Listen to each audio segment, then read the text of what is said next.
My administration will be telling the dealers, whatever we have to do, we'll do. But your day is over. You are history.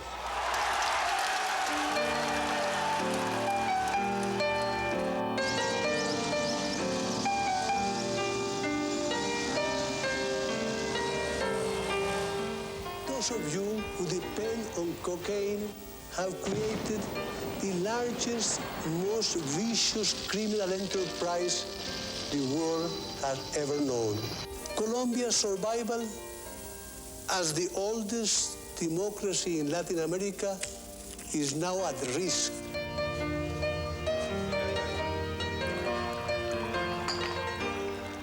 El año pasado, el año 88, hubo unos 10 muertos violentos diarios, es decir, 3.600 personas en el año. Ese es un pueblo que está desapareciendo cada año.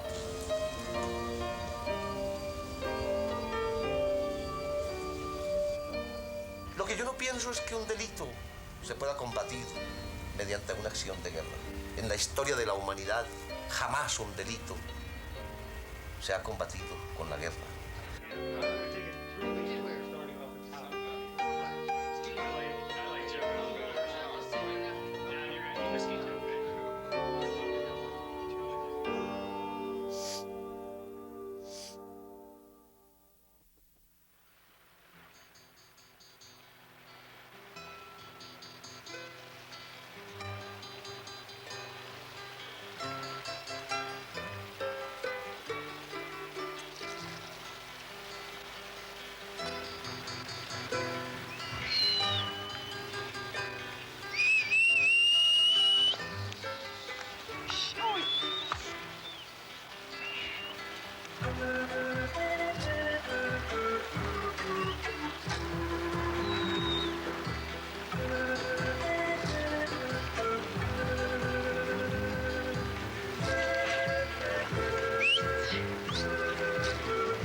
For 5,000 years, the Indians of the Andes have relied on coca, the raw material of cocaine, the drug that today wreaks such havoc in the West.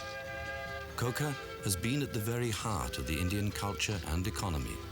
Surviving under such harsh conditions, the Indians have long seen coca as a gift from God, the divine plant of the Incas.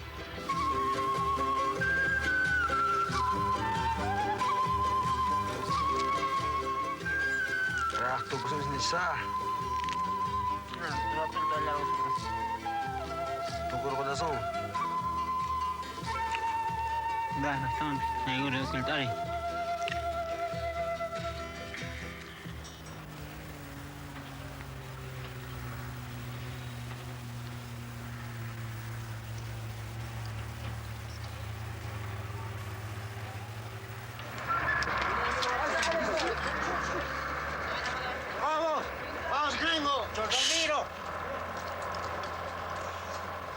Ciprián, vamos a hacer. ¿Cuántos, Ciprián? Unos 24 horas trabajan, algunos sin comer, sin comer, como la coca nomás. Más o menos nosotros aquí pescamos una hora, media hora. Media hora, sí. De un trabajo echamos unos 3 horas, luego pescamos también. Porque después, menos que la gente más pobre, ni siquiera no saben qué es la cocaína, nada no saben especialmente. Después más gente que tiene más plata, son millonarios, ¿no? Es los que más consumen la cocaína. The coca chewed by Andean peasants is harmless, even healthy. But when Westerners began reducing it down to make pure cocaine, we unleashed a substance many regard as the devil's dust. The rapidly growing use of cocaine, particularly in the States in the late 70s, spawned an illegal industry of vast proportions. With immense sums of money involved, the cocaine trade triggered a dramatic increase in crime. 1 in every 4 murders now is believed drug-related. Some of them the efficient work of a gang the police call the Cocaine Cowboys. The deaths have different looks, different places, and foreign names, but most trace back to a roll of money and a white powder, cocaine, that sells on the street for $70 to $100 a gram. Now this mostly Latin, loosely organized band of drug smugglers is becoming what police are calling a slowly emerging Latin mafia, complete with territories of influence and a terribly swift and final form of justice by execution. In 1982, the United States declared war on drugs and the drug traffickers. We're going to use all of our resources to stop the flow of drugs. And we are, for the first time, through the South Florida Task Force that the Vice President heads, that the President set up turning the screws. We now know that what kind of resources we have, how we can utilize those resources, and we will put a full court press on. The President has made it very clear that he considers drugs as one of the gravest problems facing us internally. The South Florida Task Force, headed by then Vice President George Bush, was a key weapon of the new U.S. strategy. The aim, to stop drugs, in particular cocaine, being smuggled into the country. Washington also put pressure on the producing countries of South America to stamp out coca growing at source. La coca para nosotros es todo. La coca es nuestros zapatos, la coca es nuestro pantalón, nuestra camisa, nuestro sombrero. La coca es la educación de nuestra familia, la salud de nosotros y de nuestra familia. Nosotros no somos narcotraficantes, ¿no? Nosotros somos productores, humildes productores de la coca. Nosotros vivimos de ella, lo cultivamos y vivimos de ella. Y por lo tanto estamos dispuestos nosotros, por más que vengan los militares a encañonarnos con sus ametralladores, en fin, nosotros estamos dispuestos, señor, a morir por defender la coca.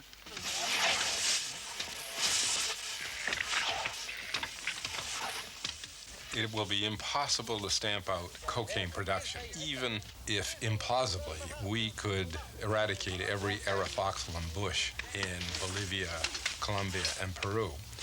It's a simple matter of botany that wouldn't work. Erythoxylum grows in other places on the planet Earth. Any place that has a mean temperature of 65 degrees, altitude 1,500 to 6,000 feet, well-drained soil that won't grow much of anything else, and so forth.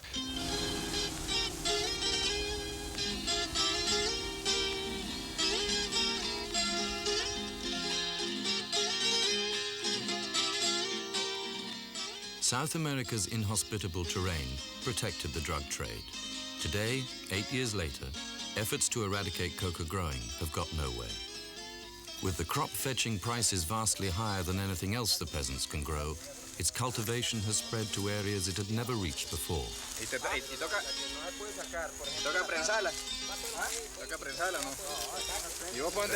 Me vine para acá en el 80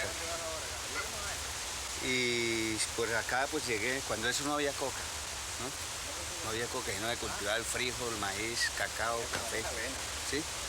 Y poco, ganadería muy poca. Y resulta que al año estar aquí, cuando la propaganda de la coca, ¿no? Porque en realidad los cultivos de frijol y maíz no dan nada. Entonces, la gente fue sembrando a poquitas, ¿no? Y fue produciendo. Y pues hasta el momento, pues hay más o menos, no mucho. Cada campesino tiene sus 2, 3 hectáreas nada más. No hay mucha cantidad. Pero el campesino no está de acuerdo a eso, ¿no? Porque eso puede ser tiene uno que estar escondido con problemas con la ley y pues perjudica siempre al campesino por varios sistemas. Pero la necesidad del campesino, ¿no? Que eso es lo que más, ¿no? Más o menos le da sustento al campesino. Por el problema es que no hay ni carreteras, ni vías de comunicación, no hay nada absoluto. Estamos un poco ¿cómo te dijera? Abandonados, ¿sí? U.S. policy also aimed to destroy thousands of illicit jungle laboratories where coca leaf was processed into cocaine. The raids on the labs and the burning of dangerous chemicals made spectacular images for the world's press, but in reality, production went on unchecked.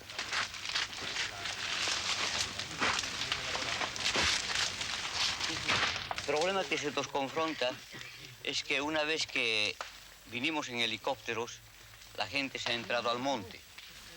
Entonces estamos primero destruyendo las fábricas. En una fábrica jamás se encuentra a una persona que sea de un nivel mayor, ni primero ni segundo. Siempre se encuentra niveles muy bajos. Again, the tough South American landscape made the task impossible. Making cocaine is a relatively simple process which needs just a few chemicals and a supply of coca leaves. Peasants could move a lab at a moment's notice, quickly starting up production elsewhere. Yo no soy productor de coca. Yo soy como un cauchero, un intermediario. Es el negocio más apetecido, es el más codiciado en los políticos, en los adinerados, en los pobres, etcétera, etcétera, por una sola nacionaleza, por dinero. ¿Qué contrae para que sea mala? Y es tan mala que aplican leyes contra ella. Y hay cárceles y hay condenas. Sino que no, es delincuente de una vez. Entonces, no es un tipo honrado, no es un tipo responsable, ¿no? Sino es un bandido. Es un bandido simplemente. Yo no soy bandido, ni soy delincuente. Captain, during the night, I have received authorization from the government of Colombia to fire into your... Having failed to cut out the root of the problem in South America, Washington was forced to rely on intercepting smugglers bound for the States. But thousands of miles of coastline posed other problems. For every shipment intercepted, dozens more slipped through. Fishing vessel Cornet, this is Coast Guard 629. Captain, I have given you 1 hour to stop your vessel. You have chosen not to stop your vessel. At this time, I am warning you that I am commencing to fire.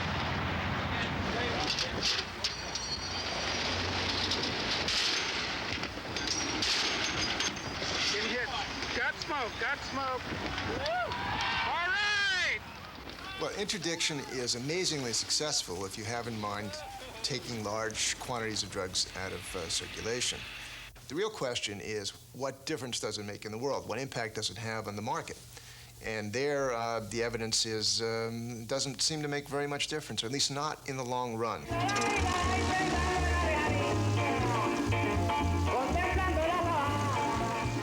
By the summer of 1983, despite record seizures in the United States, the street price of cocaine fell to its lowest level in modern history. Amongst the Colombian authorities, corruption was rife.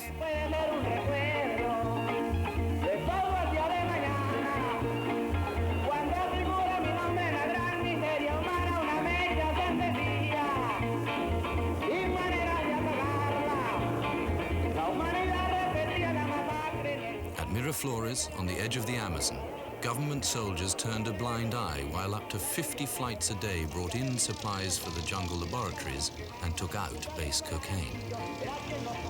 If the government looked the other way, it had become more and more of a monopoly. Little people is not in there anymore.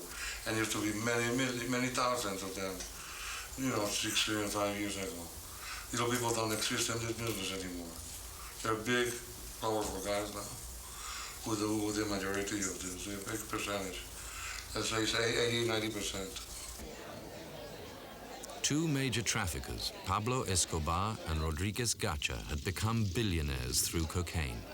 Escobar boasted a personal fortune of more than $2 billion, making him one of the world's 20 richest men.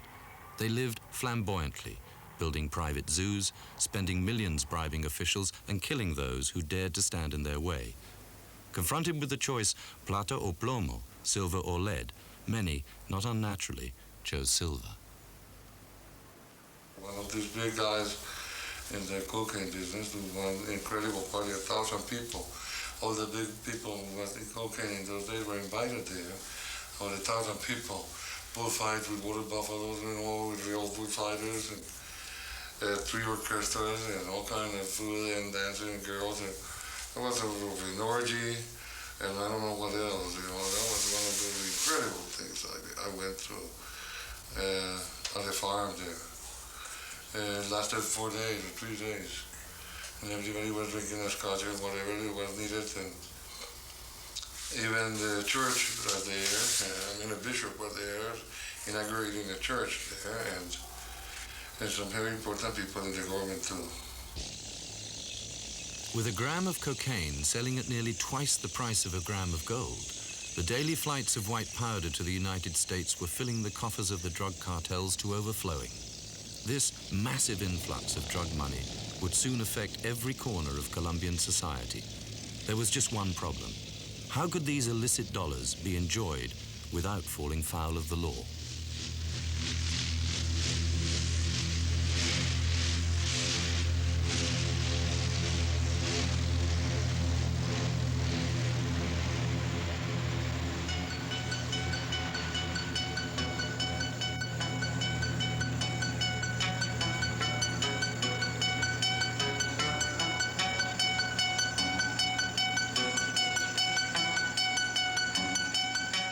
Medellin, in the heart of Colombia, now the cocaine capital of the world. The drug barons needed to legitimize their illicit fortunes, so they paid grossly inflated prices for prime land, spent lavishly building office blocks and luxury flats, and paid millions for planes and yachts, expensive cars, and priceless works of art. Everything in Medellin is touched. They formed investment societies to invest in cocaine, and that the young people or many people in Medellin were absolutely ready to put 2 or 3 million Colombian pesos in 1 week and to get, say, 9 million a week or 2 weeks after. Absolutely gigantic sort of profits. The government didn't work. Didn't do anything to create employment.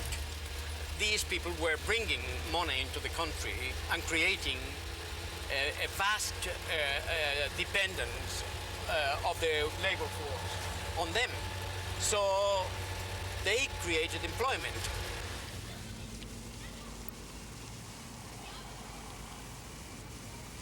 Trabajo, eso les sobraba, porque esa gente hacía su trabajo y no les quedaban bueno y volvían y dañaban, y paguen, y esos pagaban plata.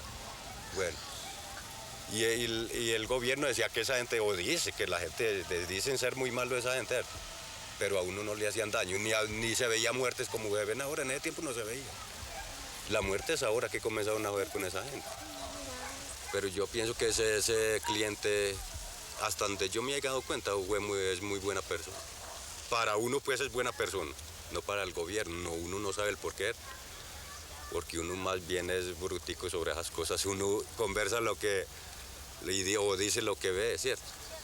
Pero Pablo Escobar es un cliente que él aquí, yo me di cuenta y me he dado cuenta que él aquí hacía casitas para darle a los pobres. Para darle a los pobres, para dárselo, no para cobrarle.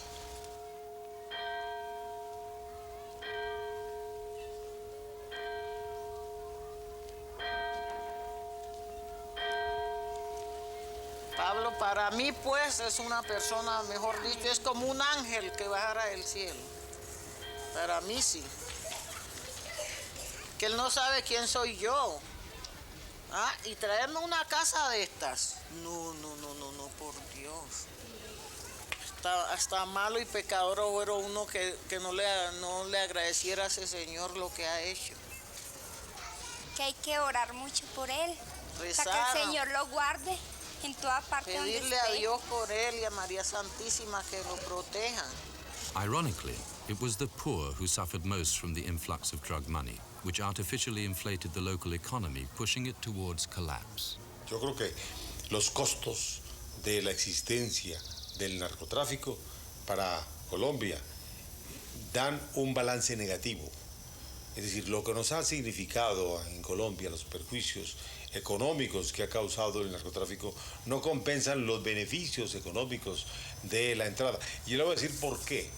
La mayor parte del dinero del narcotráfico viene en forma de contrabando, viene en forma de cigarrillos, de artículos que se llaman artículos de San Andresito. Todos esos son mercancías que vienen de contrabando a Colombia para venderse en competencia con la producción nacional y le hacen mucho daño. La construcción en Medellín aumentó hasta un punto de saturación. En este momento hay apartamentos, hay oficinas que sobran y lógicamente se generó el desempleo. La gente que estaba trabajando en ese oficio de la construcción ahora está sin empleo. Ese es otro mal que le trajeron a Medellín. Ese boom de la construcción que ya cesó y ha sido un mal para Medellín.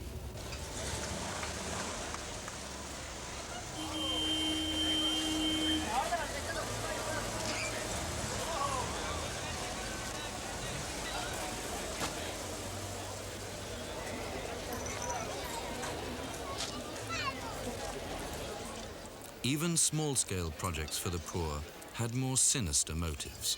Escobar, Gacha, and the Medellin cartel had political ambitions, ambitions that put them on a collision course with the government.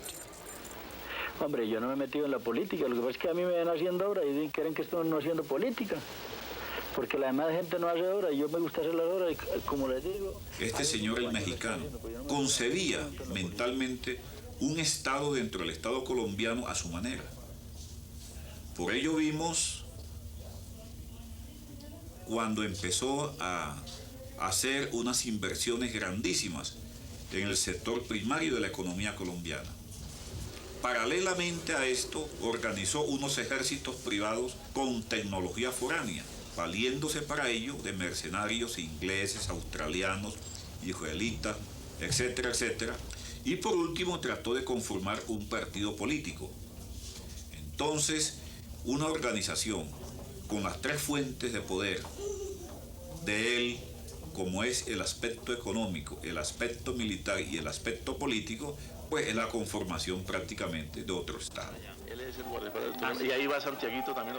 The Medellin cartel ordered a series of politically motivated killings, culminating on the 18th of August 1989 in the assassination of presidential candidate Luis Carlos Galán.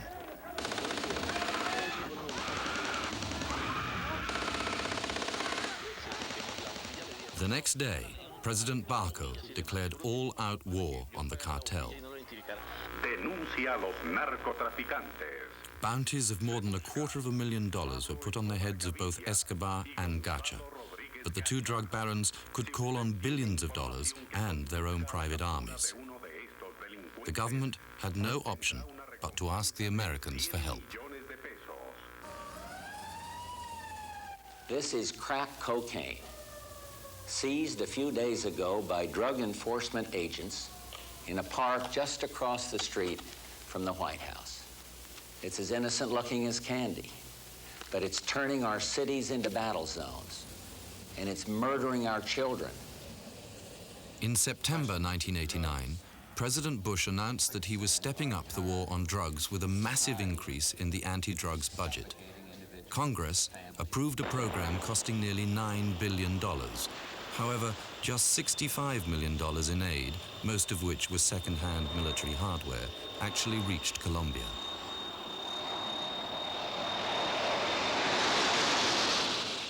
For years, Escobar, Gacha, and their associates had lived openly. Now, their homes and ranches were raided and seized, forcing them underground. The killing of presidential candidate Galán had also put an end to secret meetings between the government and the cartel, meetings aimed at closing down the drug business in exchange for amnesty for the drug barons. One of the intermediaries was lawyer Guido Parra. Promoví la eventual y posible negociación de un perdón judicial de los Estados Unidos para todas aquellas personas que estaban vinculadas en Colombia al negocio del narcotráfico, sobre el presupuesto de que ese negocio se acabaría definitivamente. Ellos dejarían de manejar el negocio, dejarían de permanecer en esas actividades y cancelarían de todas maneras las operaciones de tránsito y de comercio. The talks had reached deadlock over Washington's insistence that Colombian drug traffickers must be extradited for trial in America. This was made a condition of U.S. help. Porque la posición de los gobiernos últimos norteamericanos, es decir, el gobierno de Reagan y el gobierno de Bush, han sido tan duros, tan rígidos en la concepción de que no negociarán con narcotraficantes en ninguna forma.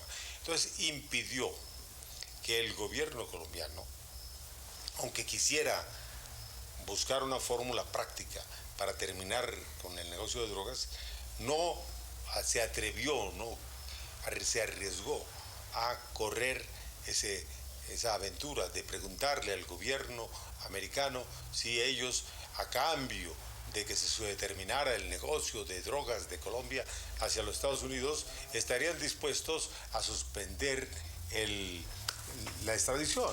Este gran problema de la extradición, que es el que nos tiene anegados en un gran río de sangre, se ha convertido algo así como en una bola de fuego que nadie quiere recibir. Yo creo que todos y cada uno de los colombianos vamos a tener que tomar cartas en este asunto, porque es nuestra Colombia, nuestra tierra, la que está en juego. In the face of American intransigence, the talks broke down. The cartel intensified its campaign of terror with selective murders, kidnappings, and bombings. Provocatively calling themselves the extraditables, cartel members targeted government officials, journalists, and the judiciary.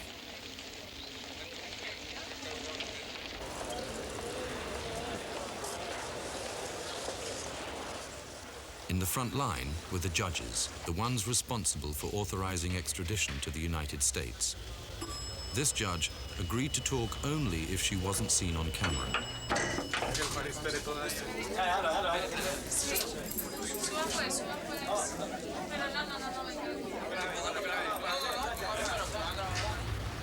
Yo creo que se extraditaría a una persona es cuando dentro del propio país no hay quien lo juzgue, pero aquí hay gente con capacidad de hacerlo.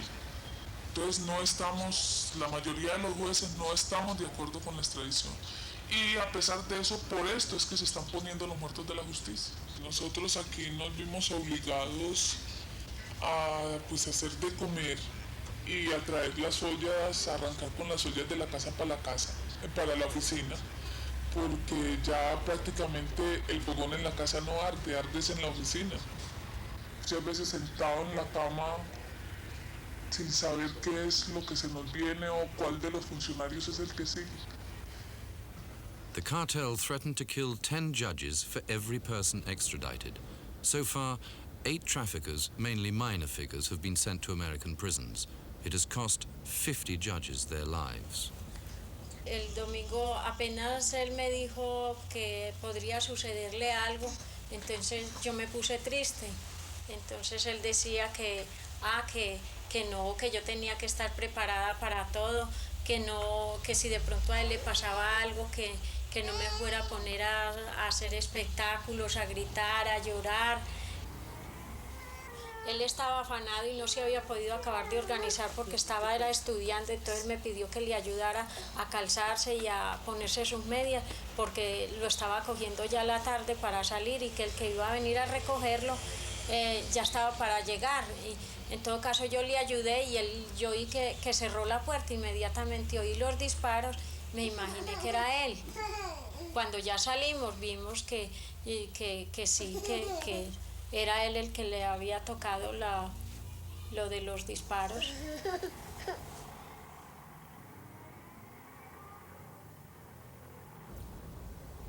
On December the 6th, 1989, the cartel mounted its most spectacular attack. A bus packed with half a ton of gelignite was driven at the headquarters of the Colombian Secret Police, DAS. Their target was the head of intelligence, General Massa Marquez. Me encuentro muy identificado con lo que estoy haciendo, a pesar pues de los 2 atentados brutales que he sido objeto en 6 meses, estar en la primera línea de defensa para ver si logramos neutralizar a estos antisociales, a estos gángster con dinero, y así darle un poco de tranquilidad a mi país que mucho lo necesita.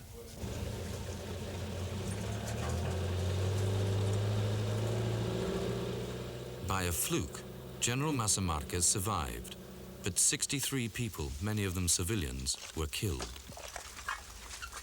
Sí, el negocio era de mi hijo, Romualdo Rodríguez Muñoz. Tenía 28 años de edad y la señora de él tenía 26 años, Patricia Fernández, y una niña de 5 años y pico, ya iba para 6 añitos. Ahí quedaron. Ahí en ese lado se estacionaba el carro. ¿Sí lo vio ese carro que está allá? Ese carro de él. Otro carro y un vendedor estaba más aladito. Y por decirle, ellos entraron, abrieron, alcanzaron a abrirle y entrarse, y cada uno se posicionó en su puesto y ahí mismo. Y quedaron. Allí en esa sala cuna murieron muchos niños y eso no es justo. Que el terrorismo, que el dios dinero destruya la vida de esos niños, de esas familias, de esas personas, de esos hombres, que nos dejen un pueblo sin autoridad, sin justicia, sin nada. Pablo Escobar y toda esa gente nuestra son nuestros colombianos que nacieron para amar a Dios. Pero ¿por qué se desvían? Porque es el Dios dinero, porque por encima de todo está el dinero, el placer, el bienestar. No importa lo demás.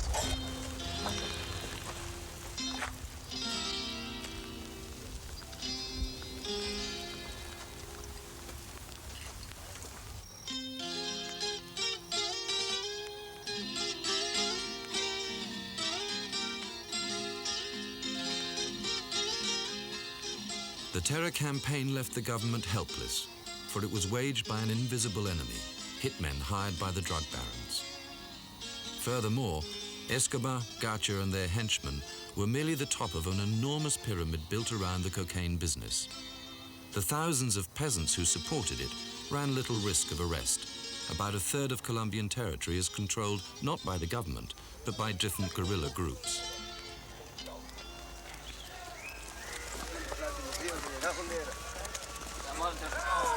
Ay, manito, ¿qué? Uy, véalo, aquí está el hombre. Se permiten en muchas zonas que la gente cultive la coca porque de qué otra manera van a vivir. No tienen otro medio para sobrevivir. Pero sí tenemos muy en claro que, por ejemplo, en esta zona no tenemos terratenientes, no tenemos mafiosos, no tenemos grandes extensiones de tierra, de cultivos de cocaína, de marihuana. Son pequeños campesinos que tienen por ahí una parcelita, alguna hectárea de cocaína, pero esto con el fin de que poco a poco van a ir erradicando eso, o sea, esto se va a acabar.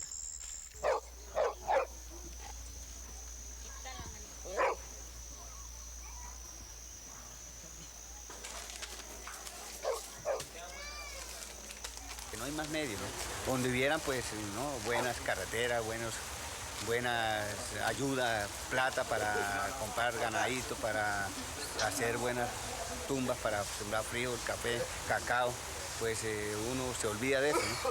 Pero mientras tanto, pues si no hay solución de que el gobierno colabore con el campesino, yo creo que el campesino no va a acabar la coca.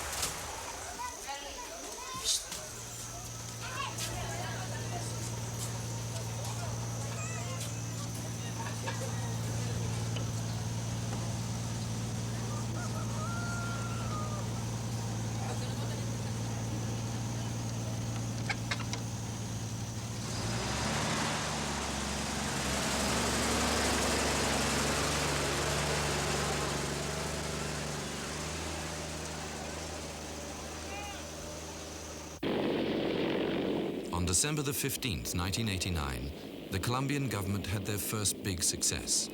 In a major intelligence operation, Rodriguez Gacha, the second most wanted cartel member, was gunned down along with a number of his gang.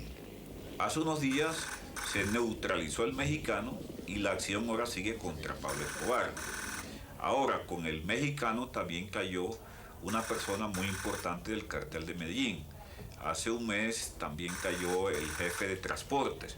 En fin, ha sido un trabajo, diría yo, constante que hasta ahora ha producido efectos muy positivos. The killing of Gacha was hailed as a great victory, a vindication of the war against the drug barons. But was it? Washington's own war on drugs had dragged on for 7 years at immense cost to American taxpayers, some $9 billion annually by 1989. Even this had eliminated only a few big names at the top of the American drug business. Across the states, the drug trade was flourishing. Things are fundamentally the same as today as they were in 1981, 1982, only much worse. If you look at all of the conventional categories of measurement by which the war on drugs is judged, you will see dramatic increases in every category. Arrests are up dramatically, convictions, imprisonments. The prison population of this country has roughly doubled from 1980 until the present date, and about 40 to 50% of those are imprisoned for drug offenses. But unfortunately, the level of drug supplies has also increased dramatically. In the 1981-82 period, the supplies of cocaine to the United States were estimated at about 40 metric tons. In about 1987-88, that figure had risen to an excess of 140 tons. The purity of cocaine on the streets has gone from about 12 to 15% to approximately 70%. The price has fallen dramatically. The cocaine problem has been exacerbated over the last 3 years, primarily as a result of the advent of crack, which made cocaine readily accessible at a very cheap price. The results have been devastating on the American society. For example, the violence that's been related to the drug trade has escalated tremendously.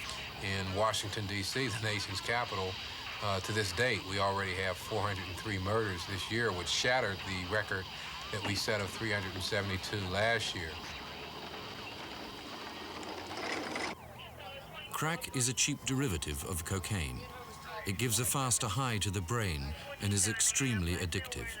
With a hit costing as little as $5, it spread quickly among America's urban poor.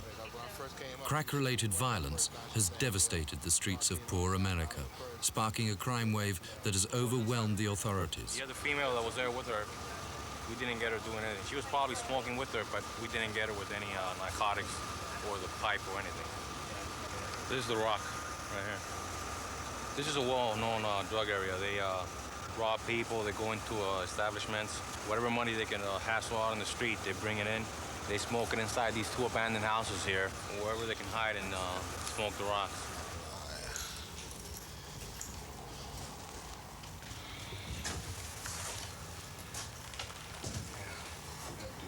These are the little plastics where the rock comes inside. They use a lot of cans. This is just a regular beer can. They take any can and just put some holes, bend it, put some holes on the top, put the crack there, get a lighter, and just burn the rock. And this is like, see? They inhale through here. This is like a pipe. Any can is a pipe. You know, if they can't get a good pipe, they just get a can and they'll smoke the rock. Damn it, I'm not no fan. What the hell you doing? Y'all a bunch of crazy people. Ironically, the use of powdered cocaine, the problem that originally triggered Washington's tough new approach, has dropped off heavily as middle-class America turned away from drugs. In 1985, there were nearly 6 million cocaine users. By '88, that figure had fallen by half.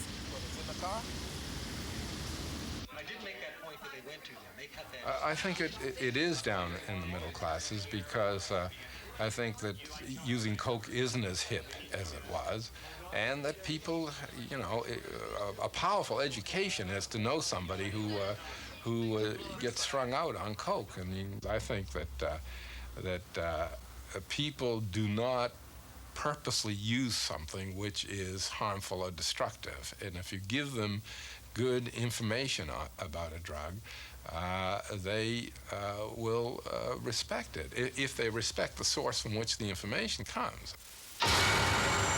Only one drug is so addictive, 9 out of 10 laboratory rats will use it. And use it. And use it. Until dead.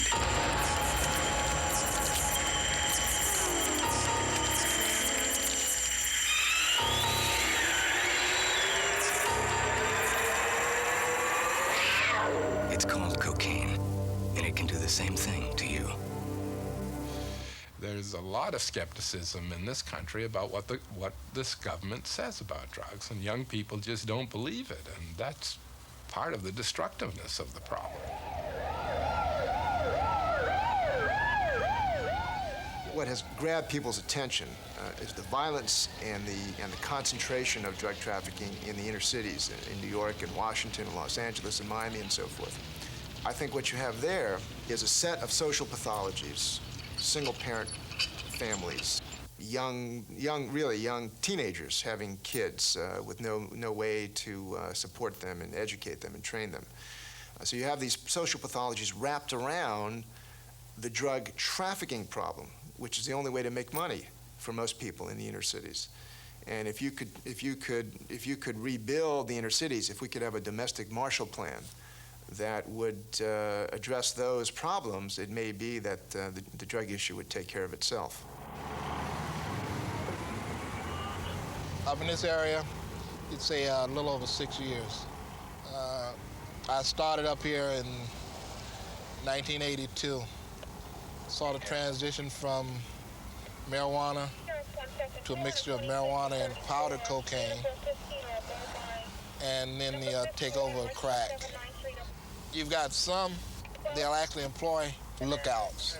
They'll pay them anywhere from $150 to a couple $100 a week. And all these juveniles got to do is, be in the area. As soon as they see a police car come by, is yell out 99. And that alerts the sellers, and they just back off. When I worked up here, I had what we call a confidential informant. She had a foster child. The kid was 9 years old. The drug dealers told him they would pay him $150 a week, and all he had to do was stand out and yell 99. As you go up in age, the price goes up to maybe $250, $300, and $300 a week. If they worked at McDonald's, Burger King, there's no way they could bring home $300 a week.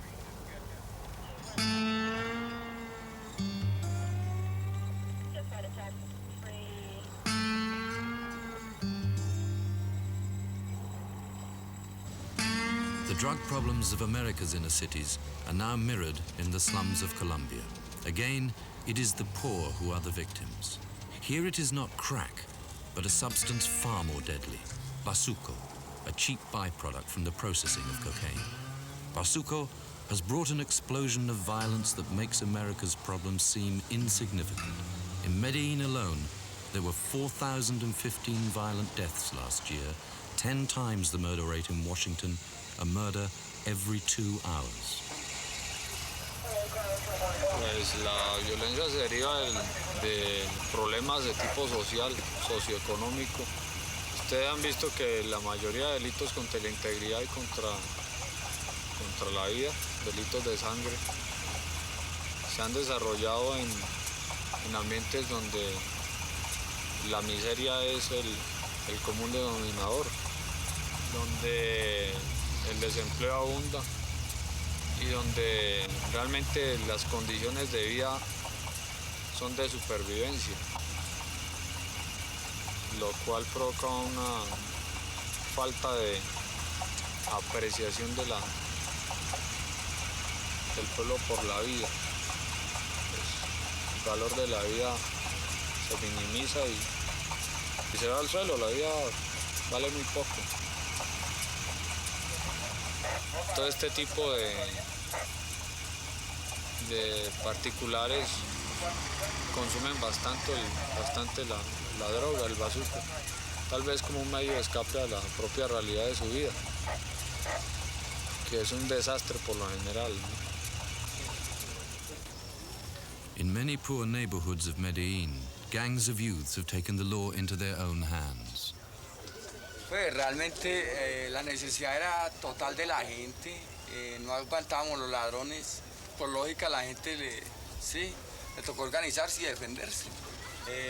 Un personaje necesita un favor de alguna persona, voy a pagarle 1 millón o 2 millones de pesos y ¿usted es capaz? Sí, yo soy capaz. Inmediatamente una persona se va y hace lo que sea. ¿Sí? Eso suele suceder aquí en Medellín, hermano. Sí, pero es parte de la descomposición social, ¿verdad? Y pues hay que ser realistas, ¿verdad? Aquí abunda el desempleo, la miseria y la pobreza en estos barrios populares en Medellín. Entonces, por ende, la gente le toca hacer una cantidad de actividades, inclusive delictivas. Pacho, el grupo de usted, ¿cuántas personas ha matado? Hay alrededor de unas 300 personas más o menos. ¿Cuántos? 300. ¿En cuánto tiempo? En 2 años más o menos.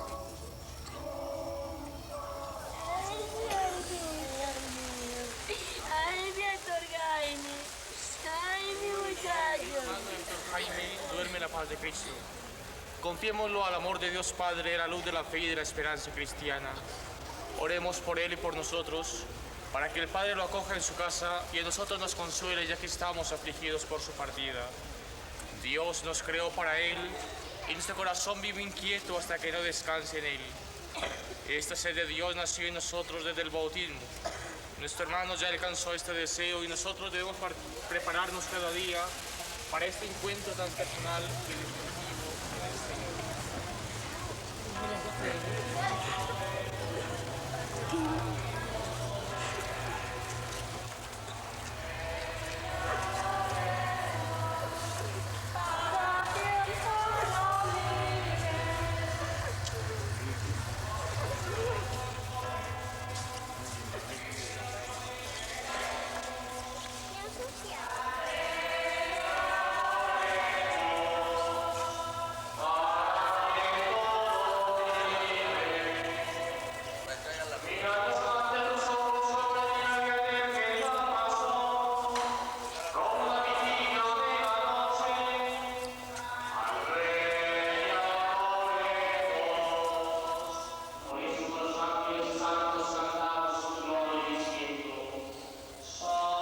Yo creo que hay mucha responsabilidad internacional, sobre todo responsabilidad de los Estados Unidos, que son nuestros amigos.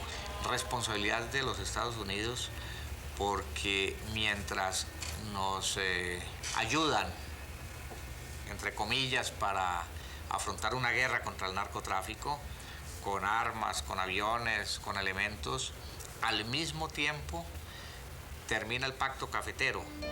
Y en los Estados Unidos le ponen barreras a la importación de textiles, entonces se genera más desempleo en Medellín y es factor de violencia. Ponen barreras a la importación de flores, se genera desempleo, se vienen para Medellín. Todo eso que le estoy diciendo le muestra que la responsabilidad a nivel internacional es mucha también, que nos han impulsado a este problema. I think what's happened in South America is a real tragedy. So in a way, Colombia is the front line in the U.S. war on drugs. They have been made to bear the costs of our policies.